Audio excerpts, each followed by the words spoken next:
Praise road હું Stanley Macwan મારી YouTube channel Gujarati Bible સ્ટડીમાં તમારું સ્વાગત છે। મારી ચેનલને તમે આજે અત્યારે સબસ્ક્રાઈબ કરી લો અને ઈશ્વરના જ્ઞાનમાં તમે વધતા જાઓ। આજે બાઇબલ પુષ્કળ પ્રમાણમાં મળે છે અને માણસો જો બાઇબલ પુષ્કળ પ્રમાણમાં મળે છે તો તેની કદર કરતા નથી। આપણા ગુજરાતી બાઇબલની અંદર 1083 પાના છે, જૂના કરાર અને નવા કરારને મળીને। જો તમે રોજ ફક્ત 10 પાના પણ વાંચો ને તો 3 મહિના અને 18 દિવસની અંદર તમારું બાઇબલ એકવાર પૂરું થાય। હું કહું છું એમાં તમે 10 દિવસ તમે ના વાંચો, કોઈ પ્રસંગમાં ગયા અને તમે કદાચ રહી ગયા તો બી હું તમને કહું છું 4 મહિનામાં તમારાથી બાઇબલ પૂરું થઈ જાય। શું તમે કદાચ 4 મહિનામાં બાઇબલ પૂરું કર્યું?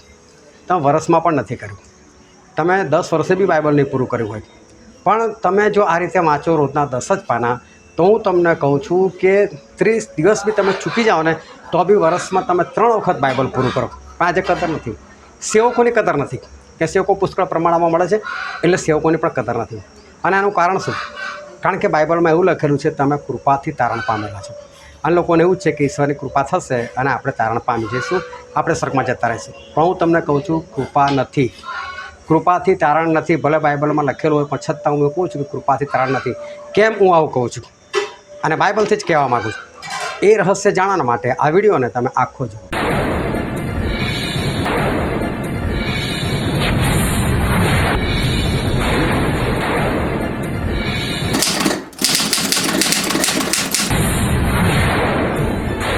હાલેલુયા। ઈશ્વર પિતાનો પુષ્કળ આભાર માને। આજે ફરીને એકવાર ઈશ્વર આપણને જીવતા રાખ્યા, આપણને તાજગી તંદુરસ્તી આપી, માટે આપણે ઈશ્વર પિતાની સ્તુતિ કરીએ। આપણે ઈશ્વર પિતાના વચન તરફ જઈએ અને બાઇબલની અંદરથી એફેસીઓને પાઉલ પ્રેરિતે લખેલો પત્રક તેનો 2જો અધ્યાય અને આપણે વાંચીશું તેની પહેલી કલમથી લઈને તેની 10મી કલમ સુધી। વળી તમે અપરાધોમાં તથા પાપોમાં મુએલા હતા, ત્યારે તેણે તમને સજીવન કર્યા। તે અપરાધોમાં તમે આ જગતના ધોરણ પ્રમાણે વાયુની સત્તાના અધિકારી એટલે જે આત્મા આજ્ઞાભંગના દીકરાઓમાં હમણાં પ્રબળ છે તે પ્રમાણે પહેલાં ચાલતા। તેઓમાં આપણ સઘળા આપણા દેહની વાસનાઓ પ્રમાણે પહેલાં ચાલતા હતા અને દેહની તથા મનની વૃત્તિઓ પ્રમાણે કાર્ય કરતા હતા, તથા પ્રથમની સ્થિતિમાં બીજાઓના જેવા કોપના છોકરા હતા। પણ દેવ જે કરુણાથી ભરપૂર છે તેણે આપણા પણ પ્રેમ રાખ્યો। તેના અત્યંત પ્રેમને લીધે આપણે પાપમાં મુએલા હતા ત્યારે તેણે ખ્રિસ્તની સાથે આપણને સજીવન કર્યા। કૃપાથી તમે તારણ પામેલા છો અને સાથે ઉઠાડ્યા ને ખ્રિસ્ત ઈસુમાં સ્વર્ગીય સ્થાનોમાં તેની સાથે બેસાડ્યા, જેથી આપણા પરની તેની દયાને લીધે તે આવતા યુગોમાં ખ્રિસ્ત ઈસુમાં પોતાની કૃપાની અતિ ઘણી સંપત દેખાડે। કેમ કે તમે કૃપાથી વિશ્વાસ દ્વારા તારણ પામેલા છો, અને એ તમારાથી નથી, એ તો દેવનું દાન છે, કરણીઓથી નહીં, રખેને કોઈ અભિમાન કરે। કેમ કે આપણે તેની કૃતિ છીએ અને સારી કરણીઓ કરવાને ખ્રિસ્ત ઈસુમાં આપણને ઉત્પન્ન કરવામાં આવ્યા છે। તે સારી કરણીઓ વિશે દેવે અગાઉથી એમ ઠરાવ્યું કે આપણે તે પ્રમાણે ચાલીએ। ઈશ્વર પિતાનું વાંચેલું વચન આપણા માટે પુષ્કળ આશીર્વાદિત છે અને ઈશ્વર પિતાનું વચન એ સત્ય છે અને બાઇબલનું વચન કહે છે કે તમે સત્ય જાણશો અને સત્ય તમને મુક્ત કરશે। ખૂબ ધ્યાનથી આજે ફરીને એકવાર આપણે ઈશ્વરના વચનો સાંભળીએ અને એ પ્રમાણે ચાલીએ કે જેથી કરીને આપણે આકાશ રાજ્યના આપણે વારસદાર થઈએ। આપણે ગુજરાતી લોકો અને જે ગુજરાતી બાઇબલ આપણે વાપરીએ છીએ, જે ઓરિજિનલ ગુજરાતી બાઇબલ છે, તો એ ઓરિજિનલ ગુજરાતી બાઇબલની અંદર જો જૂના કરારમાં તમે જુઓ તો 824 પાના છે અને નવા કરારમાં જુઓ તો 259 પાના છે અને બંનેનું ટોટલ મારો તો 1083 પાના બને છે। જો તમે રોજ ફક્ત 10 પાના વાંચો તો મારા અંદાજ પ્રમાણે 3 મહિના અને લગભગ 18 દિવસની અંદર તમારું બાઇબલ પૂરું થઈ જાય। 3 મહિના અને 18 દિવસ ફક્ત 10 પાના, વધારે નહીં વાંચો, 10 જ પાના વાંચવાના તો 3 મહિનાની અંદર 3 મહિના અને 18 દિવસની અંદર બાઇબલ પૂરું થઈ જાય। ચલો માની લો કે તમારી કોઈ જગ્યા ભૂલ થઈ ગઈ, ગફલત થઈ ગઈ, તમે કદાચ કોઈ બહાર ગયા અને તમે કોઈ દિવસ ના વાંચી શક્યા, એવા કદાચ થોડા દિવસ જતા રહે, એવો માની લે 10 દિવસ એવા જતા રહ્યા, તો માની લો કે 4 મહિના ચલો, પણ 4 મહિનામાં બાઇબલ જે છે પૂરું થઈ શકે છે.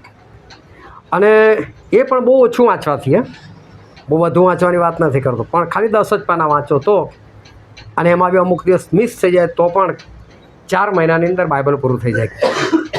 વરસ આપણું 12 મહિનાનું, એટલે વરસની અંદર બાઇબલ કેટલી વખત પૂરું થાય? 3 વખત આસાનીથી પૂરું થઈ જાય.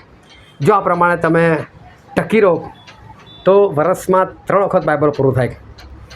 હવે તમે જેટલા વર્ષથી વિશ્વાસમાં આવ્યા છો, ખાલી વિચાર કરી લેજો કે આપણે કેટલું બાઇબલ વાંચ્યું છે. પણ વર્ષની અંદર આપણે 3 વખત બાઇબલ પૂરું કરી શકીએ છીએ. હવે 3 વખત બાઇબલ પૂરું કરવું એટલે બહુ સરસ કહેવાય. અને 3 વખતની અંદર તમને ઘણું બધું યાદ રહી જાય. બધું તો હું નથી એવું કહેવા માગતું કે તમે બધું જ યાદ રહી જાય, પણ વર્ષની અંદર 3 વખત રિપીટ થાય તો 2 વર્ષની અંદર, 3 વર્ષની અંદર, તો વિચાર કરો કે તમે એ બાઇબલની અંદર વધતા જાઓ. અને બાઇબલનું વચન એવું છે કે વિશ્વાસ છે ને આ વચનથી જ આવે છે. ચમત્કારથી વિશ્વાસ નથી આવતો. ચમત્કારથી જે બેસે છે ને એને ભરોસો કહેવાય.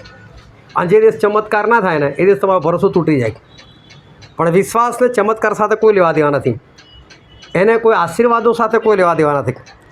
તમને જો વિશ્વાસ હશે તો એ વિશ્વાસના કારણે તમારા જેમાં ચમત્કાર નહીં થાય તોય ઈસુ એ જ પ્રભુ મારા. તમને આશીર્વાદો નહીં મળે તો પણ ઈસુ એ જ મારા પ્રભુ. એ તમારો વિશ્વાસ છે.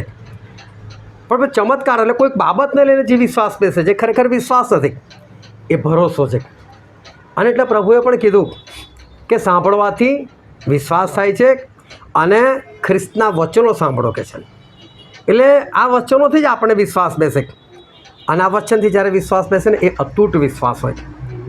અને આપણી પાસે જે ઈશ્વર આપણને બાઇબલ આપેલું છે એ ખરેખર તો બહુ જ મૂલ્યવાન છે, પણ છતાં આપણને છે ને બહુ સસ્તા ભાવે મળી જાય છે. અને આજની તારીખમાં પણ ઘણી એવી સંસ્થાઓ છે કે જે લોકો ફ્રીમાં બાઇબલ હજુ લોકોને વહેંચે છે. એટલે બાઇબલ આપણને મફતમાં પણ મળી શકે એમ છે. તમે વધારે નહીં 300-400 રૂપિયા ખર્ચો તો તમને નવું બાઇબલ મળે એમ છે. અત્યારે જ અમે આજે જૂનું ઓરિજિનલ બાઇબલ છે હવે છપાતા બંધ થઈ ગયેલા છે. અને એટલે કોઈક જગ્યાએ માહિતી મળે ત્યાં 50 બાઇબલ ઓર્ડર આપી દીધો કે ભાઈ આપી દો બાઇબલ, તો 200 રૂપિયાના ભાવે એ બાઇબલ મળી રહ્યા છે. હવે વિચાર કરો કે 200 રૂપિયા બાઇબલ સામે શું છે? ખરેખર કંઈ જ નથી આ બાઇબલ સામે 200 રૂપિયા. એટલે એની અંદર જે લખાણ છે, એની અંદર જે ઈશ્વરના વચનો છે એ ખરેખર બહુ જ અદ્ભુત છે. બાઇબલ એ ખરેખર આપણા માટે એક અજાયબ જેવું પુસ્તક એ ઈશ્વરે આપણને આપેલું છે. કારણ કે ઈશ્વરે લખેલું છે અને એ આપણને મળેલું છે, એટલે બહુ જ મોટી બાબત એ થઈ ગઈ. બાઇબલ જે છે એ આપણને જે અત્યારે આસાનીથી મળી રહ્યું છે અને એનો આપણે ઉપયોગ કરવો જોઈએ. અત્યારે ભરપૂરીમાં મળી રહ્યું છે એટલા માટે આપણે એને લઈ લેવું જોઈએ. સાથે સાથે સંગત, આપણે જે સંગત દર મંગળવારે મળીએ છીએ, સોમવારે મળે છે, રવિવારે મળે છે, અન્ય દિવસે પણ મળે છે. આજે પણ આપણે રજાનો લાભ લીધો અને બાઇબલ સ્ટડી આપણે કરી શક્યા. તો અત્યારે ભરપૂરીપણામાં સંગત પણ છે. આ સંગતનો પણ આપણે ફાયદો લેવો જોઈએ કે સંગતને જે છે એને પુષ્કળતામાં આપણે લેવી જોઈએ. પરંતુ થાય છે એવું કે જે વસ્તુ વધારે પડતું હોય ને એની કદર પણ ઓછી હોય. બાઇબલ પણ આપણને વધારે પડતા મળી રહે, ઓછા ભાવે મળી રહે, સસ્તામાં મળી રહે, મફત મળી રહે, એટલે એની જે કદર હોવી જોઈએ ને એ કદર નથી. પ્રભુ કહે છે કે જ્યારે દુકાળ પડશે વચનોનો ત્યારે કે લોકો નાસભાગ કરશે કે સમુદ્રથી સમુદ્ર સુધી દોડશે આ બાઇબલના વચનોના માટે, તો કે ત્યારે નહીં મળે. એનો મતલબ નથી તારે બધા ભાગાભાગ કરશે ને, પણ છે તારે પણ ભાગાભાગ કરે, પણ એનાથી દૂર. જ્યારે નહીં હોય ત્યારે એને મેળવવા માટે ભાગાભાગ કરશે. તો જે વસ્તુ પુષ્કળતામાં છે ને એની કદર નથી હોતી. સંગત પુષ્કળતામાં છે અત્યારે, પરંતુ આજે વોટિંગનો દિવસ હતો. મને નથી ખબર તમે કેટલાય વોટિંગ કર્યું અને તમે કોને કોને વોટ આપ્યા, પરંતુ જે સરકાર અત્યારે ચાલી રહી છે અને જો એ સરકાર ચાલુ રહેશે તો કાયદો એક આવી રહ્યો છે, બસ ખાલી જાહેર કરવાની જ વાર છે કે આ ઘર ઘરની સંગત એ બંધ થઈ જશે, એ ગેરકાયદેસર છે. અને આ ઘર ઘરની સંગત આપણી બંધ થઈ જશે, પછી આપણે આવી રીતે ભેગા નહીં થઈ શકીએ, નહીં બેસી શકીએ. જો કદાચ એ બહુ જલ્દી એ બાબત એ બહાર આવી ગઈ ત્યારે કદાચ લોકો ઝંખશે. મને ખબર છે જ્યારે કોરોના હતો ત્યારે મેં અમુક ઘર ઠરાવી દીધેલા, 4-5 ઘર ઠરાવી દીધેલા કે જે નજીક રહેતા હતા એ લોકો બધા એટલા ઘરની અંદર ભેગા થઈ જાય, આજુબાજુનો 4-5 કુટુંબ ભેગા થઈ જાય, ત્યાં પ્રભુ ભોજન પાડવામાં આવે, વચનો જોવામાં આવે. તો 4-5 જગ્યા નક્કી કરી લીધી. અને ત્યારે લોકો સતત તડપતા હતા કે આજે કંઈ ભેગું થવાનું છે, કારણ કે સમય બધું બંધ થઈ ગયેલું હતું. અને એટલે ત્યારે લોકોને ભૂખ લાગી કે ના ભાઈ આ તો જોઈએ આપણને. પણ જ્યારે અત્યારે એની ભરપૂરી ફરી પાછી એકવાર આવી ગઈ છે, તો ફરી પાછીની જે કદર છે એ કદર નથી. આજે આત્મિક જીવનની અંદર જે આપણી ઉન્નતિ દેખાવી જોઈએ, જે આપણે વધવા જોઈએ, એ આટલા વર્ષોમાં એ આપણને ખબર પડે છે કે જે વધવું જોઈએ આપણે માણસો એ યોગ્ય રીતે એ વધી શક્યા નથી. જે શીખવાનું છે એ આજે માણસો એ શીખતા નથી, અને બાઇબલમાંથી કંઈક અલગ શીખે છે. ઘણી વખત સાંભળવા મળે છે કે દાઉદ રાજાએ કેવું પાપ કર્યું છે, એવું તો અમે નહીં કર્યું કે છે. જો ઈશ્વર દાઉદને માફ કરી શકતા તો અમને નહીં માફ કરે કે છે. પણ એ નથી વિચારતા કે દાઉદને તકલીફ કેટલી પડેલી એના કારણે, એને કેટલી મોટી સજા થયેલી હતી. તો દાઉદ રાજા હતા કે સજામાં ઈશ્વરની કૃપામાં રહીને બચી ગયા, પરંતુ એ સજા જો તમને થાય, કોઈને થાય તો શું એ સજા તમે ભોગવી શકશો? માણસ વિચારે છે કે ઈશ્વર એને માફ કર્યું, આટલું મોટું પાપ માફ કર્યું, તો આપણે શું છે? આપણે તો કંઈ એટલું બધું નથી કર્યું, તો પછી ઈશ્વર આપણને કેમ માફ ના કરે? ઘણા બધા લોકોને મેં યહૂદા ઇસ્કરિયોતીની વાતો કરતા જોયા છે. પ્રભુ શું સાથે પડતા હતા યહૂદા ઇસ્કરિયોતી? ચોર હતા. પ્રભુ શું ક્યાં કદી કશું એમને કીધું કે છે? એમને કીધું ભાઈ ચોરી ના કર, એમને કદી ઠપકો આપ્યો, એમને કદી સજા કરી? એ તો પોતે આત્મહત્યા કરીને મરી ગયો, બાકી એને શું થવાનું હતું કે છે? એટલે તમે ચોરી કરશો તો વાંધો નહીં આવો.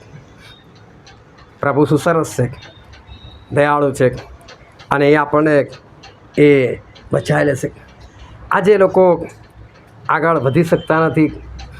એનું કારણ છે કે હવે જે દેવનો ડર હોવો જોઈએ, દેવની જે બીક હોવી જોઈએ, એ બીક આજે લગભગ એ લોકોની અંદર એ રહ્યો નથી. ઈશ્વરે આપણા પર કેટલો બધો પ્રેમ કર્યો છે કે છે. એમનો એક આખી જેને દીકરો આપી દીધો કે છે, તો શાના માટે દીકરો આપ્યો? શાના માટે જીવ આપ્યો? નર્કમાં નાખવા માટે? એ તો આપણો ઉદ્ધાર થાય એટલા માટે દીકરો આપેલો છે. શું ચિંતા કરવાની કે છે? ઈશ્વર આટલું બધું કર્યું છે, હવે નર્કમાં નાખશે કે છે? જીવ આપીને નર્કમાં નાખવાના છે. એટલે માણસોને એવું છે કે બધું સારું છે, અને એટલે લોકો આગળ વધતા નથી. ઈશ્વર આપણા માટે જીવ આપી દીધો છે, તો આપણને બચાવે, તો આપણને બહુ પ્રેમ કરે છે. ઈશ્વર તો આપણા દયાળુ છે. શાંતિમાં જીવન જીવો, કંઈ જ આપણે આમ તેમ થવાની જરૂર નથી, કંઈ મોટી કશી પ્રક્રિયા કરવાની જરૂર નથી. ઈશ્વર આપણા માટે બધું બહુ સારું કર્યું છે. એ દયાળુ છે, કૃપાળુ છે, આપણા માટે જીવ આપ્યો છે, અને આપણે બચી જવાના છે. અને આવું બધું માનવાનું કારણ, કે પછી આ બધું માનવાના કારણે આગળ નહીં વધવાનું કારણ, કે પછી બાઇબલ જે છે એ નહીં વાંચવાનું કારણ, કે પછી સંગતમાં રેગ્યુલર નહીં રહેવાનું કારણ, એ આ જ બધું છે. આ જ બધી માન્યતા છે. એક જણાએ બાઇબલ વાંચ્યું, અને જ્યારે બાઇબલ વાંચ્યું ત્યારે એમને થોડો પ્રશ્ન થઈ ગયો, અને પ્રશ્ન એ થઈ ગયો ત્યારે જૂનો કરાર વાંચે છે તો કે ઈશ્વર તો કેટલા ખતરનાક દેખાય છે કે ઈશ્વર તો કેવા ખતરનાક દેખાય છે. પછી નવા કરારમાં જોયું તો કે છે કે નાના સાફીરા ભાઈ તાત્કાલિક મૃત્યુ પામે. હવે બેન હતા અને એમનો ભાઈ એ વધારે બાઇબલ વાંચે. આ બેન આજકાલનું શરૂ કરેલું આ બધું વાંચ્યું એટલે મૂંઝાઈ ગયા. એટલે એમણે એમના ભાઈને ફોન કર્યો કે ભાઈ તું તો બાઇબલ બહુ વાંચે છે કે છે, પણ કે મેં થોડું ઘણું વાંચ્યું તો ગભરાઈ ગઈ કે છે, ઈશ્વર ખતરનાક છે. તો કે તું મૂર્ખી જ કે છે. તો શું લગ્નમાં ખાવા જાય છે કે નહીં? તો કે હા. શું ખાય છે? તો કે જે ગમે, તો બસ જે ગમે વાંચને કે બધું હું કામ વાંચે છે. હા, પણ જે ગમે એને વાંચવાનું કે છે, બીજું બધું છોડી દેવાનું કે છે આપણે. હકીકત તમને કહું, એ ભાઈ તો ત્યાં મૃત્યુ પામ્યો. પણ આવી પરિસ્થિતિ છે કે માણસને આજે ઈશ્વરની બીક નથી રહી, માણસ આજે આત્મિકતામાં આગળ નથી વધી રહ્યો, એની ઉન્નતિ નથી થતી. અને એનું કારણ છે જે વચન આજે આપણે અત્યારે વાંચ્યું એફએસીનો પત્ર તેનો 2 અધ્યાય, અને આપણે વાંચીએ તેની 5મી કલમ. આપણે પાપમાં મોયેલા હતા ત્યારે તેણે ખ્રિસ્તની સાથે આપણને સજીવન કર્યા. કૃપાથી તમે તારણ પામેલા છો. અહીં લખેલું છે કૃપાથી તમે તારણ પામેલા છો. તારણ પામેલા એટલે કે સ્વર્ગ રાજ્યમાં ઘૂસી ગયેલા લોકો. તો કે આ તો કૃપાથી છે કે છે એમ. એટલે કૃપાના કારણે તમે સ્વર્ગમાં જતા પછી શું બધી માથાકૂટ કરવાની, શું બધું બાઇબલ સ્ટડી કરવાની, શું લાંબુ લાંબુ વિચારવાનું, શું બાઇબલ બહુ બધું વાંચવાનું, શું એટલી બધી સંગતો કરવાની. ઠીક છે, થાય તો કરી આવો કે છે, પણ તારણ તો આપણું ઈશ્વરની કૃપાથી છે. તમે બહુ બધું કરશો, બહુ બધી આજ્ઞાઓ પાડશો ને ઈશ્વરની કૃપા ના થાય તમારી પર, તો તમે તો નરકમાં જ નહીં. પણ તમે કશું નહીં કર્યું પણ ઈશ્વરની કૃપા થઈ ગઈ હોય તો તમે સ્વર્ગમાં જ નહીં છે. એટલે જે કંઈ છે ઈશ્વરની કૃપા પર છે. તો ઈશ્વર તો કૃપાળુ છે ને, એમણે જીવન આપ્યું આપણા માટે, એટલે આપણે બીવાની જરૂર નથી. ફરી આગળ લખો, વાંચો એનો 8મી અને 9મી કલમ. કેમ કે તમે કૃપાથી વિશ્વાસ દ્વારા તારણ પામેલા છો, અને એ તમારાથી નથી, એ તો દેવનું દાન છે, કરણીઓથી નહીં, રખેને કોઈ અભિમાન કરે. બાઇબલ કહે છે તમે કૃપાથી તારણ પામેલા છો, કદી કરણીઓથી નહીં, એટલે તમારા કામથી કે તમે ઉદ્ધાર નથી પામ્યા, નથી કે તમારું તારણ નથી થયું સ્વર્ગમાં, કે તમે તમારા કામથી નથી જવાના કે છે, તમે કરણીઓથી નથી જવાના કે છે. એટલે કે આ બધું કંઈ કરવાની જરૂર નથી. કરણીઓથી હોય ને તો માણસો અભિમાન કરે, રહેવા દો પ્રભુ, અમે આટલું બધું કર્યું, તારે અમે માંડ પહોંચ્યા છે ગાડી, તમારા લીધે થોડા પહોંચ્યા છે. એટલે કે કોઈ અભિમાન ના કરે. એટલે સર એ રીતે નથી લેવાના, એ તો કૃપાથી તારણ છે આપણું. એટલે કરણીઓથી એ તારણ એ નથી, પણ કૃપાથી તારણ છે. બહુ ધ્યાનથી સમજો. આપણે જે કંઈ જોયું બધું બાઇબલમાં જ લખેલું છે. લોકોની જે માન્યતા જોઈએ એ બાઇબલમાંથી જ જોઈએ. એ લોકો આ બાઇબલના લીધે જ એ લોકો પાછળ છે, બાઇબલ વાંચીને જ પાછળ છે. આવી બધી બાબતો એમણે જે વાંચેલી છે અને એ લોકોએ જે સમજ મેળવેલી છે, એના કારણે આજે એમને નથી લાગતું કે અમારે બહુ બાઇબલ વાંચવું જોઈએ. એના કારણે એ લોકોને નથી લાગતું કે અમારે બહુ સંગતિમાં જવું જોઈએ. એના કારણે એ લોકોને નથી લાગતું કે અમારે પ્રભુ ભોજન લેવું જોઈએ. એના કારણે એ લોકોને લાગે છે કે બહુ બધી આજ્ઞા પાડવાની જરૂર નથી, જેટલું થાય એટલું કરો. આપણું જે તારણ છે એ તારણ તો કૃપાથી છે. પણ ઈશ્વર આજે આપણને એમના વચનથી કંઈક કહેવા માગે છે, અને આપણે બહુ ધ્યાનથી ઈશ્વરનું વચન જે છે એને આપણે સમજીશું. જ્યારે આખી પૃથ્વી એ દુષ્ટ બની ગઈ, લોકોની કલ્પના નિરંતર ભૂંડી હતી, લોકોના વિચારો ભૂંડા હતા, અને એવા સમયે ઈશ્વરે આકાશમાંથી આ પૃથ્વી પર નજર કરી અને એમને આ દુનિયા જે છે અતિશય દુષ્ટ લાગી, અને તેમણે નક્કી કર્યું કે હું આ પૃથ્વીનો નાશ કરી નાખીશ, મારે આ પૃથ્વી ના જોઈએ, આવા લોકો ના જોઈએ. ઈશ્વર પોતે દુઃખી થયા કે મેં ક્યાં માણસને ઉત્પન્ન કરી નાખ્યું, આ લોકો તો કેટલા ભૂંડા થઈ ગયેલા છે. અને ઈશ્વરે નક્કી કર્યું કે મારે આ પૃથ્વીનો નાશ કરવો છે. પરંતુ નાશ કરતાં પહેલાં એમણે એક માણસને તૈયાર કર્યો, અને માણસનું નામ હતું નૂહ. અને નૂહ 500 વર્ષના હતા, અને ઈશ્વર એ નૂહની પાસે આવ્યા અને નૂહને એવું કીધું કે નૂહ, તું એક વહાણ બનાવી કે છે, અને એમાં તું અને તારો પરિવાર આવી જજો, અને સાથે સાથે તમે પેલા જે પશુ અને પક્ષીઓ છે એના જોડા તમે અંદર લઈ લેજો કે છે. અને નૂહને કીધું કે નૂહ, વહાણ બનાવી કે છે તારા માટે અને તારા પરિવાર માટે. અને નૂહે વહાણ બનાવવાની શરૂઆત કરી. પરંતુ જ્યારે નૂહે વહાણ બનાવવાની શરૂઆત કરી એ સમયે એમના દાદા, એમના પિતાનું નામ લામેક અને એમના દાદાનું નામ મથુસેલા. આ મથુસેલા એ જીવતા હતા, એમના દાદા જીવતા હતા. અને ઈશ્વરે આ નૂહને એવું નહોતું કીધું કે નૂહ, તારા દાદા જે છે ને મથુસેલા, એમને પણ તું આ જહાજની અંદર, વહાણની અંદર તું બેસાડી દેજે, એવું ઈશ્વરે નહોતું કીધું. એટલે બીજી ભાષામાં કહું તો એવું કહી શકાય કે ઈશ્વરની કૃપા નૂહ પર હતી, પણ મથુસેલા પર કૃપા નથી. અને મથુસેલાને લેવા માટે ના પાડી દે કે એને નથી લેવાનું, એટલે ઉલ્લેખ નથી. પરંતુ એટલું કે તું ને તારા ઘરના, એટલે કે તારી પત્ની ને તારા બાળકો અને એમની પત્નીઓ, બસ. દાદા જીવે છે પણ દાદાના માટે ના પાડી દીધી. જો દાદા જીવતા હોય તો બાપા પણ જીવતા હોય. અને એટલે જે લામેક જે નૂહના પિતા હતા એ પણ જીવતા હતા, પરંતુ ઈશ્વરે લામેખને પણ લેવાની કંઈ કીધું નથી કે ભાઈ તારા પપ્પાને તો વાહનની અંદર લઈ લેજે. એનો બીજો મતલબ એવો થયો કે ઈશ્વરે ના પાડી દીધી કે આ લોકોને તારે લેવાના નથી, અને ફક્ત નૂહ અને નૂહનું પરિવાર. પરંતુ કેમ નૂહની પત્નીને લેવાનું કીધું? કેમ એમના 3 બાળકોને લેવાનું કીધું? અને કેમ એમની પત્નીઓ લેવાનું કીધું? અને હજકેલ પ્રબોધકના પુસ્તકમાં લખેલું છે કે 14મો અધ્યાય અને આપણે વાંચીએ તેની 14મી કલમ. ત્યારે જો કે નૂહ, દાનિયેલ તથા અયુબ એ 3 માણસો તેમાં હોય તો પણ તેઓ પોતાની નેકીથી ફક્ત પોતાના જ જીવ બચાવશે, એમ પ્રભુ યહોવા કહે છે. પ્રભુ કહે છે હવે જો કશી વિપત્તિ હું લાવું, હવે કોઈ મરકી લાવું, અને એ સમયે જો આ નૂહ એ પૃથ્વી પર હોય કે છે તો કે પહેલાં તો નૂહના લીધે મેં એનો પરિવાર બચાવી લીધો. પ્રભુ કેવું કહેવા માગે છે કે નૂહ એકલા સારા હતા, પણ નૂહના લીધે મેં એમનો પરિવાર બચાવી લીધો. પણ હવે જો ફરી એવું થાય નૂહ જેવું કોઈ હોય ને તો નૂહ એકલો જ બસ એની બૈરી નહીં બચાવું કે છે, ત્યાં છોકરાઓને પણ નહીં બચાવું, હવે કોઈ ના બચે કે છે. હવે તો નૂહ હશે તો નૂહ એકલા જ બસશે. પણ નૂહે વહાણ બનાવ્યું, અને બહુ ધ્યાનથી સમજો, એમના દાદા એ ઈશ્વરમાં નહોતા, અને એટલે એમને ઈશ્વરે બચાવી ના પાડી દીધી. એમના પિતા પણ ઈશ્વરમાં નહોતા, એટલે ઈશ્વરે એમને પણ બચાવી ના પાડી દીધી. પણ નૂહ એકલા હતા, અને નૂહ એ ઈશ્વરની દૃષ્ટિમાં યોગ્ય હતા. અને ઉત્પત્તિના પુસ્તકમાં લખેલું છે તેનો 6ઠ્ઠો અધ્યાય અને આપણે વાંચીએ તેની 8મી કલમ. પણ નૂહ યહોવાની દ્રષ્ટિમાં કૃપા પામ્યો. બાઇબલમાં લખેલું છે કે નૂહ ઈશ્વરની દૃષ્ટિમાં કૃપા પામ્યો. એટલે આખી દુનિયામાં બીજું કોઈ નહીં, પણ નૂહ એકલા કૃપા પામ્યા. આ નૂહને કીધું કે નૂહ વહાણ બનાવો. હવે બહુ ધ્યાનથી સમજો કે નૂહને ઈશ્વરે કીધું કે તું વહાણ બનાય. હવે એ સમયે પૃથ્વી પર કદી વરસાદ પડતો નહોતો. વરસાદ શું છે નૂહને ખબર નથી, અને છતાં નૂહે એ બાબત પર વિશ્વાસ કર્યો, અને નૂહે વહાણ બનાવવાની એ શરૂઆત કરી. અને હિબ્રુનો પત્ર તેનો જે 11મો અધ્યાય છે એ 11મો અધ્યાયને છે ને વિશ્વાસના શૂરવીરોનો અધ્યાય કહે છે.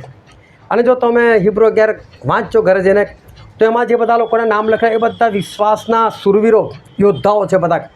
ઇબ્રાહિમનું નામ, આનહુનું નામ છે, સામસુનનું નામ છે, યફતાનું નામ છે. એ બધા લોકો જે લોકો જબરદસ્ત વિશ્વાસ કર્યો એવા લોકોના નામ છે. અને એની અંદર નૂહનું પણ નામ લખવામાં આવેલું છે એક વિશ્વાસના શૂરવીર તરીકે. હવે નૂહે જેણે કદી વિશ્વાસ જોયો નહોતો, જેમણે કદી પૂર જોયું નહોતું, એ નૂહે એ ઈશ્વરના વચન પર વિશ્વાસ કર્યો, અને વિશ્વાસ કરીને એમણે વહાણ બનાવ્યું. ચલો એ બધી વાતો બરાબર છે કે નૂહે વિશ્વાસ કર્યો, અને નૂહે વિશ્વાસ કરીને વહાણ બનાવ્યું. પણ એમના દાદા તો ઈશ્વરમાં ચાલતા નહોતા, એમના પપ્પા પણ નહોતા ચાલતા. તો નૂહને શીખવાડનાર કોણ? નૂહને ઈશ્વરની ઓળખ કરાવનાર કોણ? આખી પૃથ્વી દુષ્ટ હતી, એમાં ફક્ત નૂહ એકલા જ કે જેમની પર ઈશ્વરની કૃપા થઈ. તો હું એવું કહું છું કે આખી દુનિયામાં કોઈ નથી ઈશ્વરને માનનાર, બધા લોકો દુષ્ટ જ છે. તો આખી દુનિયામાં એક જ વ્યક્તિ છે. આ નૂહ કોની સંગતમાં જતા હશે? નૂહના આગેવાન કોણ? નૂહના પાસ્ટર કોણ? એ જમાનામાં બાઇબલ જ નહોતું, લખાયું જ નહોતું હજુ સુધી. નૂહની પાસે કયું પુસ્તક કે જે વાંચીને વિશ્વાસમાં આવે? નૂહ કઈ રીતે આટલા બધા આગળ વધ્યા? નૂહ કઈ રીતે વિશ્વાસના યોદ્ધા બન્યા? એમણે કઈ રીતે આટલું મોટું કામ કર્યું? એમને ચલાવનાર કોણ? હાલેલુયા. આજે જો વિશ્વાસીઓને કહેવામાં આવે ને કે ભાઈ જળ પ્રલય થવાનો છે, તો કે એમાં શું છે? નૂહને નહોતા બચાયા, આપણે બચીએ બિંદાસથી કંઈક. પણ જો એમને એવું કહે કે ભાઈ વહાણ બનાય તો એક કામ કર, નૂહ જેવું વહાણ હે તો હું બનાવી શકે, આપણું કામ નહીં. તું નૂહ જેવા કામ નથી કરવા, પણ નૂહની જેમ બચી જવું છે ખરું.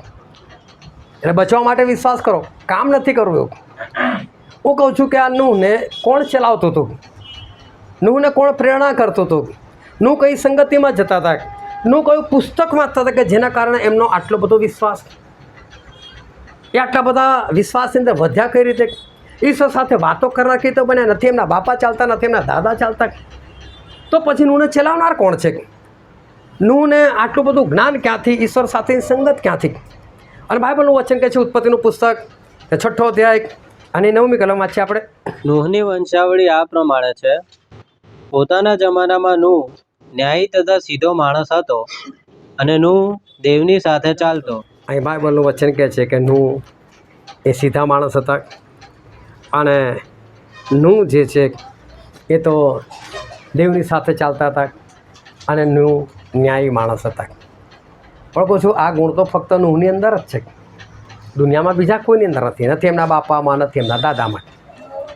તો નૂહ આટલા આગળ કઈ રીતે વધ્યા?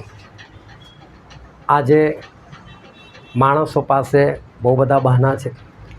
એના ઘરમાં બાઇબલ છે, બાઇબલ ખાલી 10 જ પાના વાંચવાના છે દિવસના, અને એમાં બી 10 દિવસ છોડી દેશે તો બી 4 મહિનામાં એનું બાઇબલ પૂરું થાય એવું છે. પણ તમે 10 વર્ષ પછી બી એને પૂછો ને ભાઈ તે બાઇબલ પૂરું કરી, એટલે સરસ તો પહેલાં હસશે. ટાઈમ જ કંઈ મળે છે યાર. એની પાસે ઘરમાં છે બધું, એની પાસે સમય નથી, બહાના છે એની પાસે.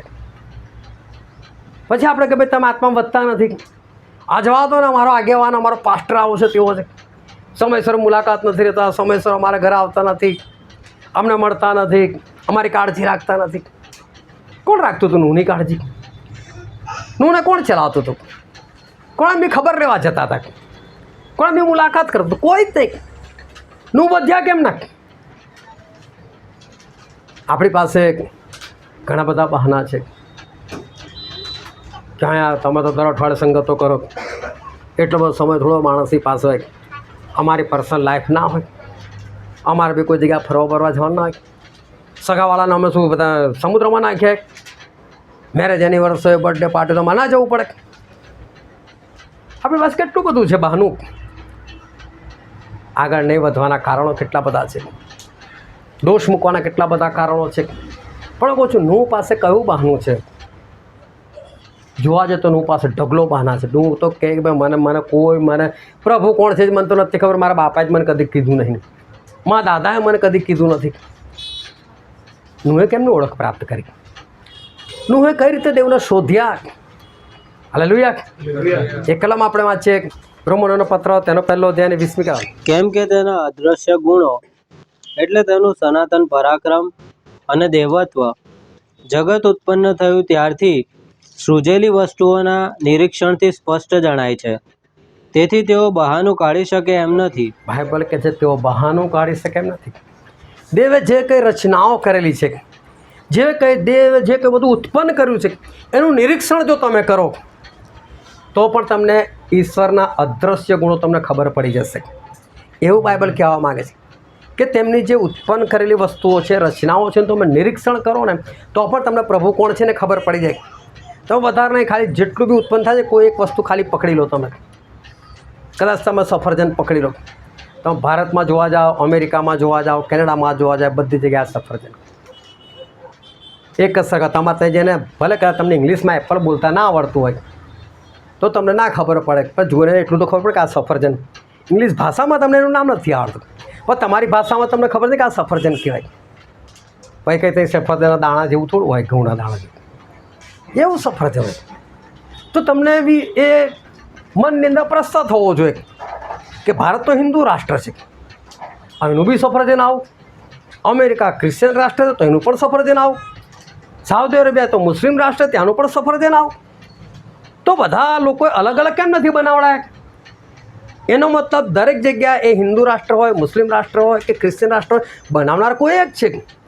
તો બનાવનાર કોણ? તમે થોડુંક ખાલી વિચારો કે સફરજનનું બહુ તમે બીજ વાવો, તમે એને પાણી નાખો, તમે એને ખાતર નાખો, 5 અઠવાડિયા પછી જેવું થાય છે, લાવો આજે જેને ફળકો ફોડી આવું, ઉપર પાંદડા બેસાડી આવું, વરસ એવું લાવ્યો હોય એની પર ફળોનો આકાર આપી આવું. નથી એવું. એ તો ઈશ્વરથી છે. જો ખાલી કોઈ એક વસ્તુ તમે દુનિયાની કોઈ પણ વસ્તુ જે ઈશ્વરે બનાવેલી છે એનું ખાલી નિરીક્ષણ તમે કરો ને, એને તમે ખાલી પકડી લો ને, બસ એનું નિરીક્ષણ કરો તો પણ તમને એક વસ્તુ તો ખબર પડે કે ઈશ્વર કોઈ એક જ છે બસ. અને બસ પછી તમારે ખાલી એને શોધવાના છે કે છે કોણ. ખરેખર આ મારો શબ્દ છે કે ભાઈ તમારે શોધવાના છે. બાઇબલમાં પણ લખ્યું દેવું મળે એટલામાં તમે એને શોધી લો, બાઇબલમાં પણ લખેલું. પણ ખરેખર શું ઈશ્વર ખોવાઈ ગયેલા તો શોધવાના હોય? ખોવેલા માણસો છે. એમણે ઈશ્વરને પૂછ્યું, ઈશ્વર હું ખોવાઈ ગયો, તમે કોણ છો ને મને શોધો. પણ છતાં ઈશ્વર એવું કહે છે કે દેવું મળશે એટલામાં તમે શોધી લો. બસ તમે પ્રાર્થના કરો કે ભાઈ આ સફરજન દરેક દેશમાં જે ઉગાડે છે ને જે બી દેવો હોય મારી સામે આવો. જો તમને દર્શન આપે છે કે નથી આપતા. આપણે જો કે જાણી ગયેલા લોકો છે, પણ એક વાત કરો છો એટલે કે તમે ઈશ્વરને તો છે ને કોઈ એમની પ્રકૃતિ, એમની જે રચના છે ને એનાથી પણ તમે એમને ઓળખી શકો છો. એટલે બાઇબલ કહે છે કે તમારી પાસે બહાનું નથી. એટલે જો કોઈ માણસ આગળ નથી વધતું આત્મામાં તો પૃથ્વી પર છે તમારી પાસે બહાના. તમે એકબીજાને ફરિયાદ કરો છો, એકબીજાને કમ્પ્લેન કરો છો, પેલો આમ પેલો તેમ ફલાણો ટાઈમ બોલો, મારી મુલાકાત નહીં, મારું આ નહીં, મારું પેલું નહીં, મારું ઠીકડું નહીં. એ તમારી પાસે દુનિયામાં ખરું. પણ ઈશ્વર જ્યારે તમને પૂછશે ત્યારે તમે ત્યાં કહી શકવાના કે પ્રભુ આ બહાનો હતો. પ્રભુ કે મેં તો પહેલેથી જ લખીને આપેલું. નૂહને પાસે કયા કેટલા બધા બહાના હતા. એનો કોઈ આગેવાન નહોતો, એનો કોઈ પાસ્ટર નહોતો, કોઈ એમની પાસે પ્રબોધક નહોતો, કોઈ ઉપદેશક નહોતો, કોઈ પુસ્તક નહોતું, કશું જ નહોતું. પણ નૂહ વધ્યા આગળ. વિચાર કરો, આખી દુનિયામાં એક જ વ્યક્તિ જે ઈશ્વરને માને છે. કેવી રીતે સંગતમાં રહી શક્યા ઈશ્વરે? કઈ રીતે ઈશ્વર સાથે વાતચીત કરી શક્યા? એમની પાસે ઢગલો બાના છે ઈશ્વરમાં આગળ નહીં વધવાના, પરંતુ ખરેખર એમની પાસે કોઈ બાનું નથી. એમણે બધા બાના દૂર કરીને એમણે ઈશ્વરની ઓળખ મેળવી, આટલો બધો વિશ્વાસ કેળવ્યો. તો આજે આપણી પાસે કોઈ બહાના હોવા જોઈએ? આજે આપણી પાસે કોઈ બહાના નથી. પરંતુ આજે છે ને માણસ પોતે એને બાઇબલમાંથી બહાના શોધી કાઢે છે. બાઇબલમાં કોઈ બહાનું નથી, પણ જાણી જોડે એણે બાઇબલમાંથી બહાના શોધી કાઢેલા છે. અને એ એવું કહે છે કે ઈશ્વર તો કૃપાથી તારણા પમાડનાર ઈશ્વર છે, કરણીથી નહીં. આપણે વચન વાંચ્યું એફએસીના પત્ર એનો બીજો અધ્યાય 8મી 9મી કલમ કે વિશ્વાસથી કૃપાથી તમે વિશ્વાસ દ્વારા તારણ પામેલા છો, કરણીથી નહીં. રખેને કોઈ માણસ અભિમાન કરે એટલે કે કરણીથી આપણે તારણ પામી શકતા નથી. પરંતુ યાકૂબના પત્રમાં લખેલું છે, આપણે વાંચીએ તેનો બીજો અધ્યાય 21મી કલમ. આપણા પૂર્વજ ઇબ્રાહિમે યજ્ઞવેદી પર પોતાના દીકરા ઈસાકનું બલિદાન આપ્યું. તેમ કરીને કરણીઓથી તેને ન્યાયી ઠરાવવામાં 21મી કલમ. જો ઇબ્રાહિમ માટે લખેલું છે કે એમને કરણીથી ન્યાય ઠરાવવામાં નહીં આવ્યા, એટલે કે એમને કરણીથી ન્યાય ઠરાવવામાં આવેલા છે. બહુ ધ્યાનથી આજે ઈશ્વર વચ્ચે સમજો. એમને કરણી હતી, વિશ્વાસથી નથી ન્યાય ઠરાવવામાં આવે. એમને કરણીથી ન્યાય ઠરાવવામાં આવે. પણ બાઇબલ કહે છે તમે કૃપાથી વિશ્વાસ દ્વારા તારણ પામેલા છો, કરણીથી નહીં કહે છે. પણ બહુ ધ્યાનથી સમજો. ત્યાં આગળ પાઉલ પ્રેરિત જે કહેવા માગે છે એ કરણી અને ગાડી જે ઇબ્રાહિમ કરે છે એ કરણી, એ બેની અંદર આસમાન જમીનનો ફરક છે. આપણા બાઇબલની અંદર પહેલાં જૂનો કરાર, અને જૂના કરારની અંદર ઘણા બધા કામો કરવામાં આવે. જો ભાઈ અમાસ હોય ને તારે આ જગ્યા પર તમારે જવાનું, પૂનમ હોય તો આ જગ્યા પર તમારે જવાનું, તમારે વર્ષમાં આટલી વખત આટલા બલિદાન ચડાવવાના, તમારે શાંત્યાર્પણ ચડાવવાનું, તમારે દહનાર્પણ ચડાવવાનું, તમારે અન્નનું અર્પણ ચડાવવાનું. આવી રીતે ખાદ્યાર્પણ ને શાંત્યાર્પણ એ બધા અર્પણો ઈશ્વર આપેલા હતા. આ કરવાનું, પેલું કરવાનું, ઠીકડું કરવાનું. વર્ષમાં એકવાર તમારે યરુશાલેમ જવાનું, તમારે યાજકોને મળવાનું, આ કરવાનું, તે કરવાનું. એટલે આ બધી જે કરણી હતી, તો આ બધી કરણી ઈશ્વરે ના કામ કરી નાખી. આનાથી થોડા તમે સ્વર્ગમાં જવાના કે છે, આવું બધું કરીને થોડા તમે સ્વર્ગમાં જવાના. એ તો ઈશ્વરની કૃપાથી તમારે સ્વર્ગમાં જવું હોય તો, આવી બધી કરણીથી નહીં. પણ કૃપા શું છે? તીતસ પત્ર તેનો બીજો અધ્યાય અને આપણે વાંચીએ તેને 11 અને 12મી કલમ. કેમ કે દેવની જે કૃપા સગળા માણસોનું તારણ કરે છે તે પ્રગટ થઈ છે. દેવની કૃપા જે બધા માણસો, સગળા માણસોનું તારણ કરે છે એ પ્રગટ થઈ શકે છે. અને પછી કૃપાથી કંઈક થાય છે. વાંચો આગળ. તેથી આપણને એવું શિક્ષણ મળે છે એટલે કૃપાથી આપણને શિક્ષણ મળે છે કે અધર્મ તથા વિષય વાસનાનો ત્યાગ કરીને હાલના જમાનામાં ઠાવકાઈથી, પ્રામાણિકપણે તથા ભક્તિભાવ રાખીને વર્તવું. હા, કૃપાથી તમને શિક્ષણ મળે છે કે તમારે કેવું જીવન જીવવું. હાલેલુયા. એટલે કૃપાથી આપણને કેવી કરણીઓ કરવાની, કેવા કામ કરવાના એ તમને ખબર પડે છે. ઇબ્રાહિમ પર કૃપાથી એમને ખબર પડી કે મારે 3 દિવસ ચાલીને જવાનું છે, મારે ઈસાકનું અર્પણ કરવાનું છે, અને છતાં એ જ ઈસાક મને ઈશ્વર પાછો આપશે. એમને ખાતરી હતી, એમનો વિશ્વાસ હતો, અને એ કરણીથી એમને ન્યાય ઠરાવવામાં આવે. અને પછી યાકૂબના પત્રમાં લખ્યું તેનો બીજો અધ્યાય અને તે 17મી કલમ.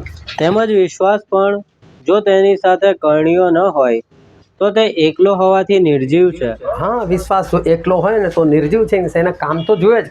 પેલી કરણીઓ નહીં, બધી બધા કર્મકાંડ જેને કહેવાય એ કરણીઓ નહીં, પરંતુ એ કામ કે જે વિશ્વાસને લગતા કામ છે.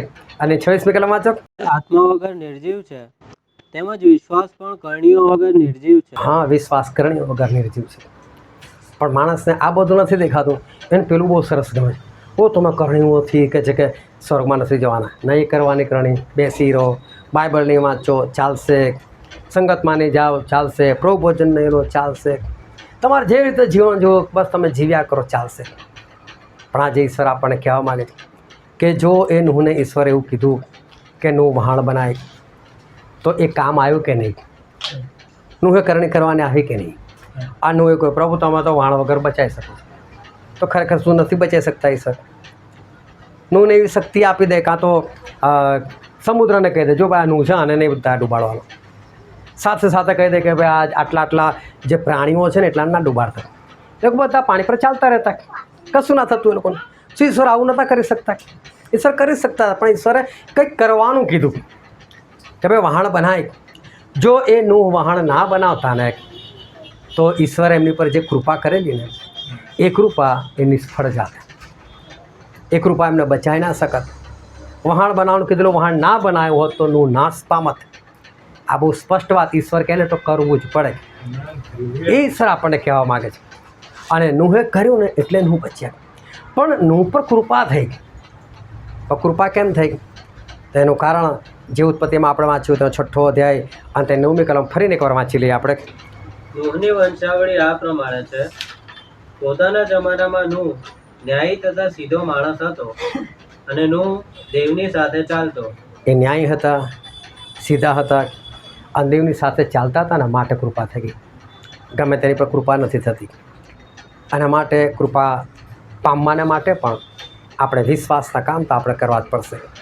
આપણે કોઈ ખોટી બાબતમાં ના પડી રહે. આપણે જે કરવાનું છે આપણે કરીએ જ. જે સંગતમાં આપણે રહેવાનું છે સંગતમાં રહે જ. જે પ્રભુ ભોજન આપણે લેવાનું છે લઈએ જ. ઈશ્વરના લોકો સાથે હંમેશા હળી મળીને રહીએ. આપણે બહાના ના કાઢીએ. આપણે એવું બધું ના વિચારીએ કે ઈશ્વર દયાળુ છે, કૃપાળુ છે, બધું છે જ, પણ એમની કૃપા કોની પર થાય એનું આપણે ધ્યાન રાખવાનું. શું કામ એમણે બાઇબલ વાંચ્યું? શું મૂકી રાખવા માટે ને એમણે વાંચવા માટે જ આપ્યું છે. એનાથી વિશ્વાસમાં આવવા માટે જ એમણે લખીને આપેલું છે. કેમ એમણે કીધું કે તમે પ્રભુ ભોજન પાળો? એનું કારણ જ એ છે કે આપણે કરવાનું છે એમને યાદગીરી સારું. એમને એમ નથી આપ્યું કે પછી કોઈ દિવસ તમે લો અને બાકીના દિવસ ના લો તો ચાલે, એના માટે નથી આપ્યું. જ્યારે તમે ભેગા મળો ત્યારે તમે એવું કર્યા કરો. તો એમણે યોગ્ય બાબત માટે એમણે જે કંઈ આપેલું છે તે આપેલું છે. અને માટે આપણે જેટલું આપણે ભાગે કરવાનું છે એટલું આપણે કરીએ છીએ. આપણે વધારે નહીં. રોજે ફક્ત તમે દિવસના 10 પાના વાંચતા થાવ બાઇબલના. અને જો 4 મહિનાની અંદર તમારું બાઇબલ પૂરું થઈ જશે, એ પણ એમાં 10 થી 11 દિવસ તમે બાઇબલ નહીં વાંચો તો 4 મહિના લાગશે. અને માટે તમે વાંચો. વર્ષની અંદર તમે 3 વખત બાઇબલ પૂરું કરશો. અને જેટલો તમે વાંચશો એટલો તમારો વિશ્વાસ હશે. અને વિશ્વાસ હશે તો તમે ઈશ્વરના વચન પ્રમાણે તમે ચાલી શકશો. અને ઈશ્વરના વચન પ્રમાણે ચાલશો તો ઈશ્વરની કૃપા થશે. અને તો આપણે સ્વર્ગમાં જઈશું. અને માટે ખોટી રીતે બીજાની જેમ આપણે વાતો ના કરે કે ભાઈ ઈશ્વરની કૃપા થઈ જશે તો ઠીક છે, ના થાય તો નહીં. આપણે એમની કૃપા પ્રાપ્ત જ કરવાની. પણ એમની કૃપા પ્રાપ્ત કરવા માટે આપણે જે કંઈ કરવાનું છે એ આપણે કરતા રહીએ. આવા આપણે આપણી આંખોને બંધ કરીએ. આપણા મસ્તકો જીવતા તેની હજુરમાં નમાય. વાલાઓ, આ સમય છે કે આપણે પોતાની જાતને તપાસીએ. આ સમય છે કે આપણે પોતાની સાથે વાતચીત કરીએ, આપણા આત્માની પરીક્ષા કરીએ, આપણા હૃદયની સાથે આપણે વાતચીત કરીએ. શું હું આજે ઈશ્વરની કૃપા પ્રાપ્ત કરવાના માટે મારે જે પ્રયત્ન કરું છું? શું મારે જે બાઇબલ વાંચું છું? મારે જે સંગતમાં રહેવું જોઈએ શું સંગતમાં રહું છું? પોતાની જાતને આપણે સવાલ કરીએ. અને આજે આપણે ઈશ્વરની કૃપા પ્રાપ્ત કરવા માટે જે કંઈ એમણે કરવાનું કીધું છે આપણે કરીએ, કે જેથી કરીને એમની કૃપા આપણને મળે. નૂહ સીધા હતા, ન્યાયી હતા અને ઈશ્વરની સાથે ચાલતા હતા, માટે એમની પર કૃપા કરવામાં આવી. ઇબ્રાહીમે પોતાના દીકરાનું બલિદાન આપ્યું, માટે એમની પર કૃપા થઈ. નૂહે એ વહાણ બનાવ્યું, માટે બચી શક્યા. અને માટે આ બધી બાબતોનું આપણે ધ્યાન રાખીએ કે જેથી કરીને આપણા આકાશ રાજ્યના આપણે વારસદાર થઈએ.